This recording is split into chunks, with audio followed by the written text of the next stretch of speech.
ನಮಸ್ಕಾರ ಎಲ್ಲರಿಗೂ. ಕರ್ನಾಟಕದ ಎಲ್ಲ ಜಿಲ್ಲೆಯ TPJP ಪದಾಧಿಕಾರಿಗಳಿಗೆ ಹಾಗೂ ನಮ್ಮದ ಗ್ರಾಹಕರಿಗೆ ಎಲ್ಲರಿಗೂ ನನ್ನ ನಮಸ್ಕಾರಗಳು. ನಾನು ಟಗಿಪಿಡಿ ಜಮಾಕರ್ತ ಪರಿವಾರ ಸಂಘಟನೆಯ ರಾಜ್ಯಾಧ್ಯಕ್ಷ ಅಪ್ಪಸಾಹೇಬ್ ಬುಗುಡೆ, ವಿಜಯಪುರದಿಂದ. ಬಂಧುಗಳೇ, ಮೊನ್ನೆಯಷ್ಟೇ ಒಂದು ವಿಡಿಯೋ ಮಾಡಿ ಹಾಕಿದ್ದೆ. ದೆಹಲಿಯಲ್ಲಿ ಸುಪ್ರೀಂ ಕೋರ್ಟ್ ಲಾಯರ್ಗೆ ಭೇಟಿಯಾಗಿ, ನಮ್ಮ ರಾಷ್ಟ್ರೀಯ ನಾಯಕರಿಗೆ ಭೇಟಿಯಾಗಿ ಚರ್ಚೆ ಮಾಡಿದ ನಂತರ ತಮಗೊಂದು ವಿಷಯ ತಿಳಿಸಿದ್ದೆ. ತಮ್ಮ ಗಮನಕ್ಕೆ ಎಲ್ಲ ಬಂದಿದೆ ಅಂತ ಅಂದ್ಕೊಂಡಿದ್ದೀನಿ. ಈಗ ದೆಹಲಿಯಿಂದ ಬಂದ ಮೇಲೆ ಬಾಗಲಕೋಟೆಯಲ್ಲಿ, ಬೆಳಗಾವಿ, ಬಾಗಲಕೋಟೆ, ಗದಗ ಕೆಲವು ಜನ ಧಾರವಾಡದವರು ಬಂದು ಅಲ್ಲಿ ಮೀಟಿಂಗ್ ಅಟೆಂಡ್ ಆಗಿದ್ದರು. ಎಲ್ಲರ ಜೊತೆ ನಾನು ಚರ್ಚೆ ಮಾಡಿದ್ದೀನಿ. ಬಾಗಲಕೋಟೆ ಸಂಪೂರ್ಣ ಜನ ರೆಡಿಯಾಗಿದ್ದಾರೆ. ಬೆಳಗಾವಿಯಲ್ಲಿ ಕೆಲವು ಜನ ರೆಡಿಯಾಗಿದ್ದಾರೆ. ಗದಗದಲ್ಲಿ ಕೆಲವು ಜನ ರೆಡಿಯಾಗಿದ್ದಾರೆ. ಆಮೇಲೆ ಧಾರವಾಡದಲ್ಲಿ ಕೆಲವು ಜನ ಬಂದಿದ್ದರು, ಅವರು ಕೂಡ ರೆಡಿಯಾಗಿದ್ದಾರೆ. ಏನಪ್ಪ ಅಂತಂದರೆ, ನಾವು ಈಗಾಗಲೇ ಬಡ್ಸ್ ಆ್ಯಕ್ಟ್ 2019 ಕಾನೂನು ಅಡಿಯಲ್ಲಿ ಸಾಕಷ್ಟು ಜನ ಜಿಲ್ಲಾಧಿಕಾರಿ ಆಫೀಸಲ್ಲಿ ನಾವು ದಾಖಲೆಗಳು ಕೊಟ್ಟಿದ್ದೀವಿ. ಅದರ ಪ್ರಕಾರ 180 ದಿವಸದಲ್ಲೇ ನಮಗೆ ಹಣ ಮರುಪಾವತಿ ಆಗಬೇಕಾಗಿತ್ತು, ಆಗಿಲ್ಲ. ಅದರ ನಂತರ ಬರೀ ಯಾವುದೂ ವಿಚಾರ ಇಲ್ಲದೇ ದಿನ ಒತ್ತೋದೇ ಆಗಿದೆ. ನಾವೆಲ್ಲ ಮಂತ್ರಿಗಳನ್ನು ಭೇಟಿಯಾದ್ದೀವಿ, ಮುಖ್ಯಮಂತ್ರಿನೂ ಭೇಟಿಯಾದ್ದೀವಿ. ಮುಖ್ಯಮಂತ್ರಿಯಿಂದ ಆದೇಶ ಬಂದರೂ ಕೂಡ ನಮ್ಮದು ಯಾವುದೇ ಕೆಲಸ ಆಗಿಲ್ಲ. ಅದರಿಂದ ನಾವೀಗ ಸುಪ್ರೀಂ ಕೋರ್ಟಿಗೂ ಹೋಗಿದ್ದೀವಿ. ಸುಪ್ರೀಂ ಕೋರ್ಟಿಂದ ಏನು ಆದೇಶ ಬಂತು, ಸುಪ್ರೀಂ ಕೋರ್ಟಿಗೆ ಅವು ಹಾಕಿದ್ದೇನಪ್ಪ ಅಂತಂದರೆ, ಬಡ್ಸ್ ಆ್ಯಕ್ಟ್ ಕಾನೂನು ಪಾಲನೆ ಆಗ್ತಿಲ್ಲ ಅಂತ ಹಾಕಿದ್ದೀವಿ. ಪಾಲನೆ ಮಾಡೋದಕ್ಕೆ ಎಲ್ಲ ಚೀಫ್ ಸೆಕ್ರೆಟರಿಯವರಿಗೆ ಆದೇಶ ಮಾಡಿದರು. ಆದರೆ ಇವತ್ತಿನ ದಿವಸ ಕಾನೂನು ಪಾಲನೆಯೂ ಆಗ್ತಿಲ್ಲ, ನಮ್ಮ ಹಣನೂ ಬರ್ತಿಲ್ಲ. ಈಗಾಗಲೇ ಆ ಆದೇಶ ಕಾಪಿನ ತೊಗೊಂಡು ನಾವು ಚೀಫ್ ಸೆಕ್ರೆಟರಿಗೆ ಕೊಟ್ಟಿದ್ದೀವಿ. ಚೀಫ್ ಸೆಕ್ರೆಟರಿಯಿಂದ ನಮಗೆ ರಿಪ್ಲೈನೂ ಬಂದಿತ್ತು. ಇದನ್ನೆಲ್ಲ ನಮ್ಮ ಹತ್ರ ಪತ್ರಗಳ ಆಧಾರ ಇಟ್ಕೊಂಡು ನಾವು ನಾಳೆನೇ ಇದೇ ತಿಂಗಳು ಹೈಕೋರ್ಟ್ ಮತ್ತು ಸುಪ್ರೀಂ ಕೋರ್ಟು ಮೆಟ್ಲೇರ್ತಾಯಿದ್ದೀವಿ. ಕಾರಣ, ನೊಂದ ಗ್ರಾಹಕರಿಗೆಲ್ಲ ಹಣ ಬರಲೇಬೇಕಾಗಿದೆ. ಏಜೆಂಟ್ರಿಗೆ ಭಾಳ ಕಿರುಕುಳ ಆಗ್ತಾಯಿದೆ. ಎಲ್ಲ ಏಜೆಂಟ್ರನ್ನ ಜೀವ ಉಳಿಸ್ಬೇಕು, ಎಲ್ಲ ಏಜೆಂಟ್ರಿಗೆ ಸೇಫ್ಟಿ ನೋಡಬೇಕು, ಮತ್ತು ಗ್ರಾಹಕರಿಗೆ ಹಣ ಮರುಪಾವತಿ ಆಗಬೇಕು. ಆ ಉದ್ದೇಶದಿಂದ ನಾವು ಸುಪ್ರೀಂ ಕೋರ್ಟ್ ಮತ್ತು ಹೈಕೋರ್ಟ್ ಎರಡೂ ಕೂಡ ಮೆಟ್ಲೇರ್ತಾ ಇದ್ದೀವಿ, ಗ್ರಾಹಕರ ಒಳ್ಳೆಯದಕ್ಕೋಸ್ಕರ. ಬಂಧುಗಳೇ, ನಾವು ಸಾಕಷ್ಟು ಜನ ಒಗ್ಗಟ್ಟಾಗಿ ಒಂದು ಆಂದೋಲನ ಮಾಡಬೇಕಂತ ಹೇಳಿ ಅಂದ್ಕೊಂಡ್ರೆ ಜನ ಕೂಡ್ತಾ ಇಲ್ಲ. ಏನೋ ಅನಿರೀಕ್ಷಿತವಾಗಿ ಕೂಡಲ ಸಂಗಮದಲ್ಲಿ ಒಂದು ಸಲ ಕೂಡಿದ್ರಿ, ಅದರ ನಂತರ ಜನ ಕೂಡ್ತಾ ಇಲ್ಲ. ಬೆಳಗಾವಿ ಅಧಿವೇಶನದಲ್ಲಿ ಜನ ಕೂಡಿದರೆ ಕೆಲಸ ಆಗ್ತಿತ್ತು, ಅವಾಗ ಆಗಲಿಲ್ಲ. ಅದರ ನಂತರ ಜನ ಸೈಲೆಂಟಾಗಿ ಆಗ್ತಿದ್ದಾರೆ, ಬೇಸತ್ತು ಹೋಗಿದ್ದಾರೆ. ಅದರಿಂದ ಇದಕ್ಕೆ ಒಂದೇ ಒಂದು ಪರ್ಯಾಯ ಮಾರ್ಗ ಅಂದರೆ ನಾವೀಗ ಕೋರ್ಟ್ ಮೆಟ್ಲು ಇರಬೇಕು. ಕೋರ್ಟಲ್ಲಿ ಬಡ್ಸ್ ಆ್ಯಕ್ಟ್ 2019 ಕಾನೂನು ಅಡಿಯಲ್ಲಿ ನಮಗೆ ನ್ಯಾಯ ಸಿಗಲೇಬೇಕಂತೇಳಿ ನಾವು ನ್ಯಾಯ ಕೋರ್ತಾ ಇದ್ದೀವಿ. ಸೊ ಅಲ್ಲಿ ಕಾನೂನು ಮಾಡಿದ್ದೇ ಸೆಂಟ್ರಲ್ ಗೌರ್ಮೆಂಟು, ಕಂಪ್ನಿಗಳು ಬಂದ್ ಮಾಡಿದ್ದು ರಾಜ್ಯ ಸರ್ಕಾರ ಮತ್ತು ಕೇಂದ್ರ ಸರ್ಕಾರ. ಹೀಗಾಗಿ ಸೆಂಟ್ರಲ್ ಗೌರ್ಮೆಂಟ್ ಮಾಡಿರುವಂಥ ಒಂದು ಕಾನೂನು ಈಗಾಗಲೇ ಸಕ್ಷಮಾಧಿಕಾರಿಯನ್ನೇ ನೇಮಕ ಮಾಡಿ ಬಿಟ್ಟಿದ್ದಾರೆ ಕರ್ನಾಟಕದಲ್ಲಿ. 12/11/2021 ಸಕ್ಷಮಾಧಿಕಾರಿ ನೇಮಕ ಆಗಿದ್ದಾರೆ, ಕಾನೂನು ಜಾರಿಯಾಗಿದೆ, ಎಲ್ಲ ಆಗಿದೆ.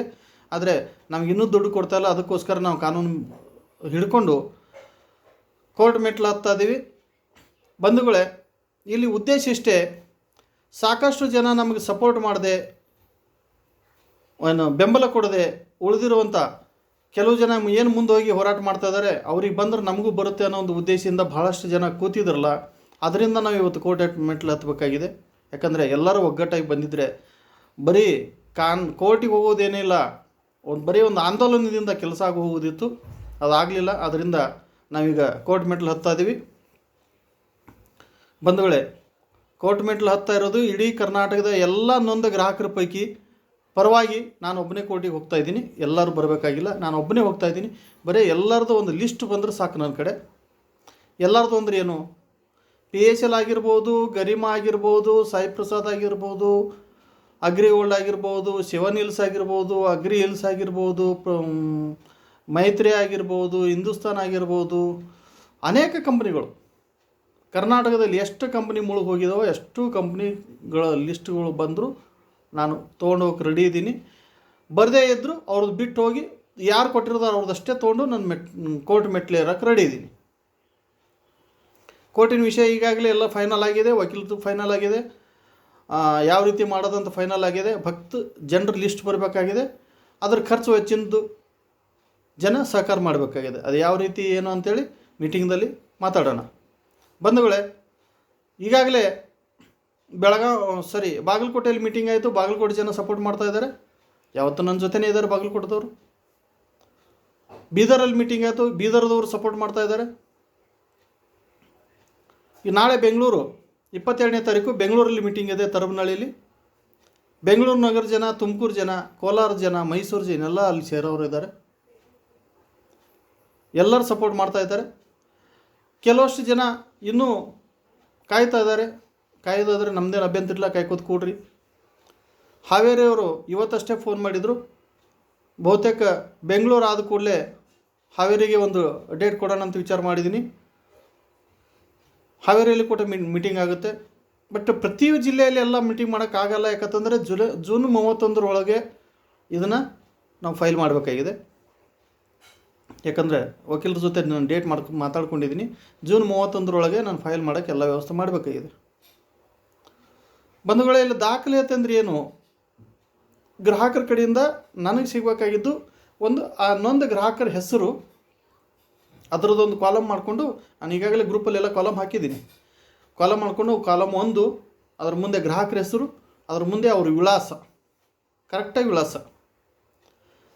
ಸೊ ಅದ್ರ ಮುಂದೆ ಅವರು ಅಮೌಂಟ್ ತುಂಬಿರುವಂಥ ಅಮೌಂಟು ಟೋಟಲಾಗಿ ಒಬ್ಬ ವ್ಯಕ್ತಿ ಒಂದೇ ಬಾಂಡ್ ಇರಲಿ, 4 ಬಾಂಡ್ ಇರಲಿ, 10 ಬಾಂಡ್ ಇರಲಿ, 2 ಬಾಂಡ್ ಇರಲಿ, ಎಷ್ಟೇ ಇರಲಿ, ಅವನದು ಟೋಟಲಾಗಿ ಅಮೌಂಟ್ ಎಷ್ಟು ಕಟ್ಟಿದ್ದಾನೆ ಆ ಕಂಪ್ನಿಯಲ್ಲಿ, ಯಾವುದೇ ಕಂಪ್ನಿ ಇರಲಿ, ಆ ಕಂಪ್ನಿಯಲ್ಲಿ ಎಷ್ಟು ಅಮೌಂಟ್ ಕಟ್ಟಿದ್ದಾನೆ ಅನ್ನೋದು ಮೆನ್ಷನ್ ಮಾಡಿರಿ. ಮುಂದೆ ಆ ಕಂಪ್ನಿ ಹೆಸರು ಮೆನ್ಷನ್ ಮಾಡಿರಿ. ಇಷ್ಟೇ ನಮಗೆ ಲಿಸ್ಟ್ ಬೇಕಾಗಿರೋದು ಒಂದು ಕಸ್ಟಮರ್ದು. ಈ ಥರ ಒಂದು ಏಜೆಂಟ್ ಅಂಡರ್ದಲ್ಲಿ 50 ಇರ್ಬೋದು, 20 ಇರ್ಬೋದು, 100 ಇರ್ಬೋದು, 500 ಇರ್ಬೋದು, ಎಷ್ಟೇ ಇರಲಿ ಅದನ್ನು ಒಂದು A4 ಶೀಟ್ ಪೇಪರಲ್ಲಿ ಎಷ್ಟು ಪೇಪರ್ ತುಂಬ್ತಾವೋ ಅಷ್ಟು ಫಿಲಪ್ ಮಾಡಿ ನನಗೆ ಕೊಡಬೇಕು. ಅದು ತಕ್ಕಂತೆ ಇವತ್ತು ಕೋರ್ಟಿಗೆ ಹೋಗ್ತಾ ಇದ್ದೀವಿ ಅಂತಂದರೆ ಖರ್ಚು ಇರುತ್ತೆ ಬಂಧುಗಳೇ. ಯಾಕಂದರೆ ಇಲ್ಲಿವರೆಗೂ ನಾವು ಆಂದೋಲನ ಮಾಡ್ತಾಯಿದ್ದೀವಿ, ಖರ್ಚು ಕಮ್ಮಿ ಇರ್ತಿತ್ತು, ನೀವೇನೋ ಮಾಡ್ತಿದ್ರಿ. ಸೊ ಈಗಲೂ ಆಲ್ ಓವರ್ ಕರ್ನಾಟಕ ಎದ್ದು ಬಂದರೆ ಯಾವ ಖರ್ಚು ಇರೋಲ್ಲ. ಬಟ್ ಅದು ಖರ್ಚು ಮಾಡಬಾರ್ದು ಅಂತ ನಾವು ಇಷ್ಟೆಲ್ಲ ಪ್ರಯತ್ನ ಮಾಡಿದ್ರು ಜನ ಹಿಂಸರಿತಾ ಇದ್ದಾರೆ. ಅದರಿಂದ ಕೋರ್ಟ್ ಮೆಟ್ಲು ಏರಬೇಕಾಗಿದೆ. ಕೋರ್ಟಿಗೆ ಎಷ್ಟು ಜನ ನಾವು ಲಿಸ್ಟ್ ಕೊಡ್ತೀವಿ ಅಷ್ಟ್ರದ್ದು ಮಾತ್ರ ಕೆಲಸ ಆಗುತ್ತೆ, 100% ಆಗುತ್ತೆ.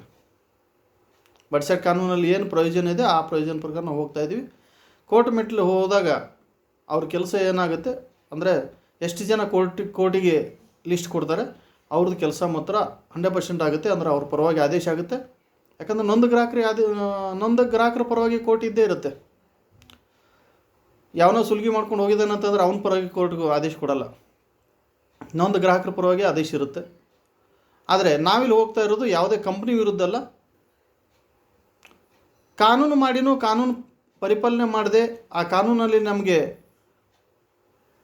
ರಿಪ್ಲೈ ಸಿಗದೆ, ಅಂದರೆ ಕಾನೂನಲ್ಲಿ ದಾಖಲೆ ಕೊಟ್ಟರು ಸಹಿತಕ್ಕೆ ನಮಗೆ ರಿಪ್ಲೈ ಸಿಗದೆ ಇರೋದ್ರಿಂದ ನಾವು ದೂರು ಕೊಡ್ತಾ ಇರೋದು ಸರ್ಕಾರದ ಮೇಲೆ, ರಾಜ್ಯ ಸರ್ಕಾರ ಮತ್ತು ಕೇಂದ್ರ ಸರ್ಕಾರದ ಮೇಲೆ ದೂರು ಕೊಡ್ತಾ ಇದ್ದೀವಿ. ಇದು 100ಕ್ಕೆ 100ರಷ್ಟು ಕೆಲಸ ಆಗುತ್ತೆ ಬಂಧುಗಳೇ. ಎಲ್ಲರೂ ಸಹಕಾರದಿಂದ ನಿಮ್ಮ ಲಿಸ್ಟ್ನ ಆದಷ್ಟು ಜೂನ್ ತಿಂಗಳು ಮುಗಿಯೋದ್ರೊಳಗಾಗಿ ಎಲ್ಲ ಗ್ರಾಹಕರ ಲಿಸ್ಟು ನನ್ನ ಕಡೆ ಬರಬೇಕು. ಯಾಕಂದರೆ ನನಗೆ ಮತ್ತೆ ಟೈಮ್ ಬೇಕು. ನೀವೇನು ಚಾರ್ಟ್ ಒಂದೊಂದೊಂದು ಪೇಪರ್ ಕೊಟ್ಟಿರ್ತಾರಲ್ಲ ಅದೆಲ್ಲ ಸೆಟ್ ಮಾಡಿ ಒಂದು ಪೆಂಡ್ರದೊಳಗೆ ಹಾಕ್ಕೊಂಡು ಅಥವಾ ಪೇಪರ್ ಶೀಟ್ ಮಾಡಿಕೊಂಡು ಎಲ್ಲ ರೀತಿ ನಾನು ತಯಾರು ಮಾಡಿಕೊಂಡು ವಕೀಲರ ಹತ್ರ ಹೋಗೋದಕ್ಕೆ ನನಗೂ ಟೈಮ್ ಬೇಕಾಗ್ತದೆ. ನೀವೆಲ್ಲನೂ ಜೊತೆ ಇದ್ದೀರ ಅಂತ ಹೇಳ್ಕೊಂಡು ಧೈರ್ಯದಿಂದ ನಾನು ಸರ್ಕಾರದ ಮೇಲೆ ದೂರು ಕೊಡೋಕ್ಕೆ ಹೊರಟಿದ್ದೀನಿ. ತಮ್ಮೆಲ್ಲರ ಒಂದು ಸಹಕಾರದಿಂದ, ತಮ್ಮೆಲ್ಲರ ಧೈರ್ಯದಿಂದ ನೀವೆಲ್ಲರೂ ಸಪೋರ್ಟಿವ್ ಆಗಿ ಬೆನ್ನೆಲುಬಾಗಿ ನಿಲ್ತೀರಿ ಅಂತ ಅಂದ್ಕೊಂಡು ಸರ್ಕಾರದ ಮೇಲೆ ದೂರು ಕೊಡೋಕ್ಕೆ ಹೊರಟಿದ್ದೀನಿ. ಯಾಕಂದರೆ ನಿಮಗೋಸ್ಕರ ನೊಂದ ಜನರಿಗೆ ನ್ಯಾಯ ಸಿಗಲೇಬೇಕನ್ನೋ ಉದ್ದೇಶದಿಂದ ಹೊರಟಿದ್ದೀನಿ. ತಮ್ಮೆಲ್ಲರ ಸಹಕಾರ ಇದೆ ಅಂತ ತಿಳ್ಕೊಂಡಿದ್ದೀನಿ. ಬಂಧುಗಳೇ, ನೀವು ತಿಂಗಳಾನುಗಟ್ಟಲೆ 2-3 ತಿಂಗಳಗಟ್ಟಲೆ ವಿಚಾರ ಮಾಡೋದು, ಮೀಟಿಂಗ್ ತೊಗೊಳ್ಳೋದು, ಹಂಗೆ ಹಿಂಗೆ ಅನ್ನೋದಾದರೆ ಕೆಲಸ ಆಗಂಗಿಲ್ಲ. ಆದಷ್ಟು ಬೇಗ ಫೈನಲ್ ಮಾಡಿಕೊಂಡು ತಾವೆಲ್ಲರೂ ಮುಂದೆ ಬರಬೇಕು. ಇದು ಒಂದು ಕಂಪ್ನಿದಲ್ಲ, ಎಷ್ಟೇ ಕಂಪ್ನಿ ಇದ್ದರೂ ಕರ್ನಾಟಕದಲ್ಲಿ ಎಲ್ಲ ಕಂಪ್ನಿದು, ಎಲ್ಲ ಕೋಆಪ್ರೇಟಿವ್ ಸೊಸೈಟಿ ಇರಲಿ, ಯಾವುದೇ ಕಂಪ್ನಿ ಮುಚ್ಚಿರಲಿ, ಅಂಥದ್ರ ಬಗ್ಗೆ ಪ್ರತಿಯೊಂದೂ ನಾನು ಫೈಲ್ ಮಾಡೋಕ್ಕೆ ರೆಡಿ ಇದ್ದೀನಿ.